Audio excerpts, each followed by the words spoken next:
Hey, what's up? First up, the thing most players were probably quietly worried about was the way saves were working. When Sons of Sparta launched, people found that if you spammed the save command at campfires, like trying to make sure you locked in progress before stepping out into danger, the game could actually glitch and make it look like there was no save data there at all.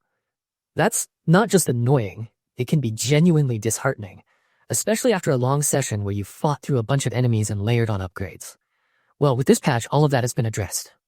The team has fixed this bug so that the save system now copes with repeated save attempts without giving you that phantom empty save slot. And there's even added stability behind the scenes to reduce the chances of save loss or rollback happening in the first place, meaning you can rest assured your progress is safer than it was on day one. And a little heads up here. If you already saw your save slots appear empty, the official notes specifically recommend that you do not start a new game because that would overwrite whatever might still exist. Instead, just restart the application first, and that can help recover things properly rather than unintentionally scrubbing your progress. It's a small step, but it could save a lot of grief for people who might otherwise panic when facing that blank save screen. Moving on from saves, there's some nice quality of life improvements in how your allies behave. From what players experienced, Deimos, who's a pretty important part of the story and gameplay, occasionally wouldn't behave correctly in boss fights. Basically to take action, refusing to take action in certain scenarios. That could feel weird because you're expecting that teamwork energy, especially in sequences where it really matters. The patch fixes those cases and also corrects an issue where Deimos' sprite would fail to show up in certain cinematic bits within the lexicon sequences.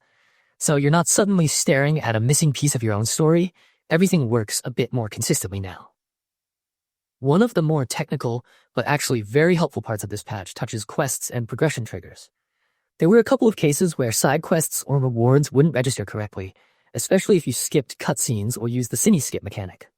For example, there were reports where the blessing of Nike wouldn't be given after finishing her temple if you skipped certain parts, which was a situation where players would think they'd done everything right, only to be missing out on the reward. That's been fixed. The patch also adjusts the timing on interact icons, fixes the completion trigger for the stolen map side quest, and resolves an issue where Vermilion globes weren't counting properly toward the Lands of Laconia quest. On top of that, they also tweaked the way some flags are set in the barren steppe area, so you don't get soft-locked if you die and respawn with a deer block in a certain spot. All this means fewer frustrating stops in your journey across Laconia's landscapes. Camera and control fixes might seem minor if you're not paying attention, but trust me, they make the game feel a lot more natural. There were some spots where the camera could get stuck out of bounds, which just pulls you out of immersion when it happens. That's now been handled. The patch also makes sure that opening the map during specific sequences, like the one involving Vermilion globes, won't cause your controller input to drop out. Plus, it prevents fast travel during sculptor sparring sequences, where that shouldn't happen in the first place. You won't find these issues game-breaking, but having them ironed out makes the whole experience feel more refined and closer to what the developers likely intended. Finally, on the audio side, the update doesn't overhaul anything dramatic, but it does rebalance the Spanish voiceover volume so it's more consistent with the rest of the game's audio mix. For people who play with that VO track, that sort of change makes the soundscape feel more polished, rather than something just slapped on. It's one of those things that most players might not notice at first, but once you hear it done right, you definitely appreciate it. All in all, this first patch for God of War Sons of Sparta is really focused on smoothing out the rough edges that naturally come with a big release. Nothing here adds new story content or big gameplay features, but it digs into the fundamentals, making sure your saves are solid, your progression isn't blocked, NPC companions work the way they should, and overall controls and camera behavior feel solid. If you've been playing since launch and hit a couple of snags, these fixes are probably going to make your run feel a whole lot smoother. And honestly, that's exactly what you want out of a first update like this.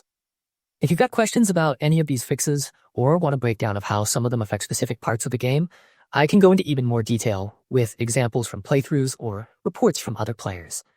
Just let me know.